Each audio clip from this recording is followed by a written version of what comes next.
this is Jenny here. Now, in my previous video, I just got done making a quilted blanket for my son using some Lightning McQueen fabric that he picked out himself. So I have a little bit of squares left over, so I am going to make him a little pillow. Now, the amount of the backing fabric I have, when you flip over the pillow, the backing fabric's not going to be right side up, but he's not going to care. And I want to use up as much fabric as I have and make it useful. So let me show you what I have. Okay, so I took 6 squares and put them in the same type of pattern that I had the blanket for. And you can see here that the right side of the fabric is actually, it should be turned this way and go down. But that would only be, that would be a really oblong shaped pillow for the top here. They would be more like this direction here. And I don't like that type of look where it will be more up and down instead of horizontal. So we're just going to have the back fabric just a little bit on its side instead. And that's okay.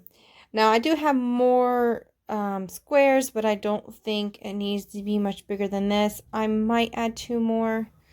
So it would be something like this if I can get hold of the squares here. Something more like this.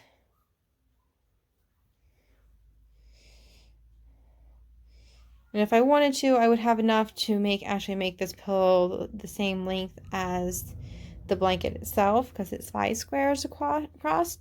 But I don't think it's really necessary to have it that wide. And I don't even think it needs to be 4 squares across. So I'm going to stick with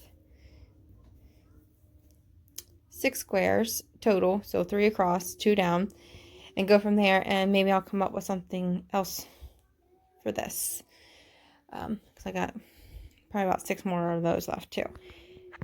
So what I'm going to do is follow the same type of procedure we did for the quilt, where I'm going to sew these all together in a row and then sew them together, the 2 rows together.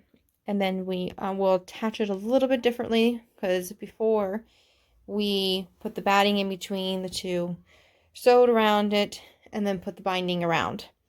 What I'm going to do a little bit differently this here is there's not going to be any binding. So once we get this all sewed together, we will put right sides together, sew it around, leave a gap, and then we will turn it inside out, stuff it, and then sew the gap up. So let me get these sewed by rows and then go from there. And you can see in the other video how I did this, and you just place them right side together like that, if I can get them lined up. So down that, and then you do the same with this one here, and sew down this line here using 1/4 of an inch. So once I get my 2 rows done, I'll show you. Then I will do combine my 2 rows actually to make this rectangle shape. Alright, so I got the 2 rows sewed and I went ahead and ironed them. So now we're going to sew the 2 rows together.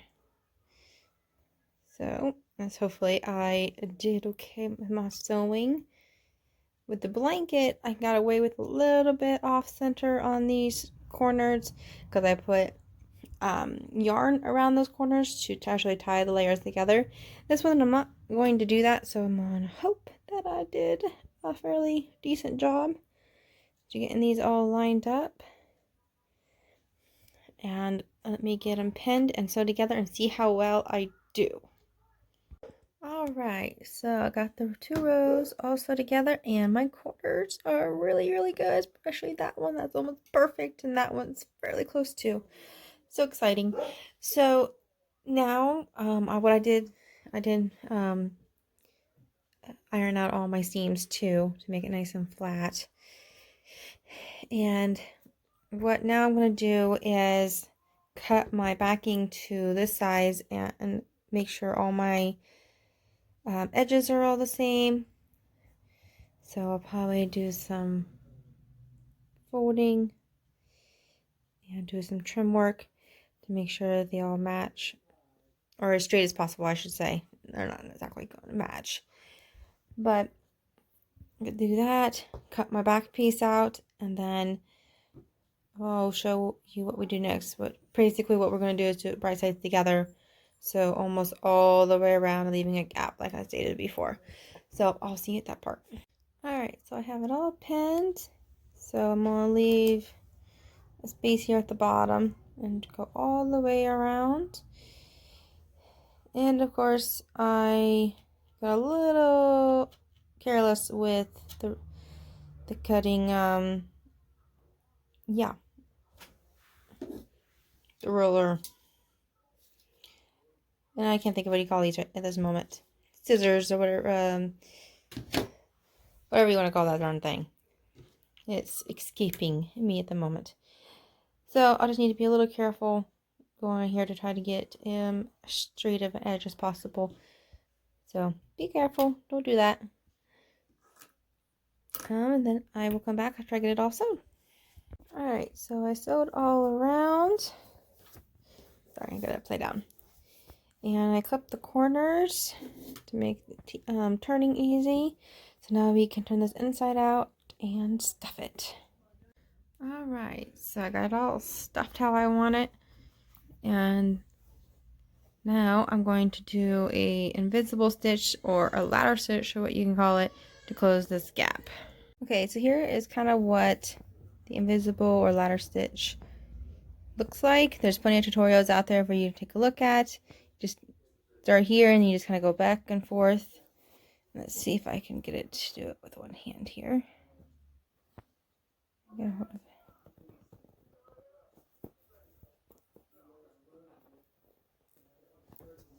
Oops, sorry. There we go.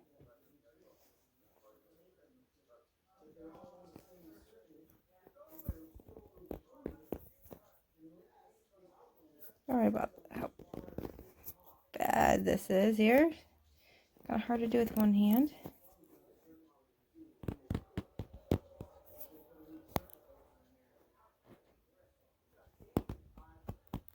There we go. So you can see it kind of disappears, and you can kind of tell where it's at, but kind of can't at the same time. So that's kind of what the point of the invisible stitch is. Makes it kind of a really clean seam. There we go. So now I just gotta finish this little bit up, and then I'll come back and see what the final look is. Alright, so all done. It doesn't look too bad there. I had a little bit of a pucker at the end, but I kind of got it flattened out a little bit. And he's already seen it and pretty excited about the numbers on the back. I already went through 1 through 7 on the back. So I think it turned out pretty good, and it will look good next to his little blanket. Alright.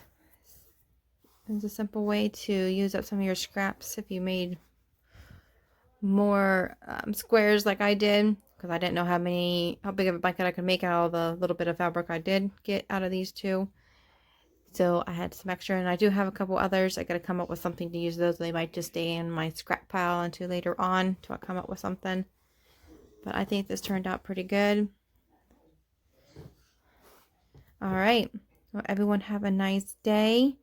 Subscribe, like if you like these videos. You don't have to, no worries. Everyone have a nice day. Bye.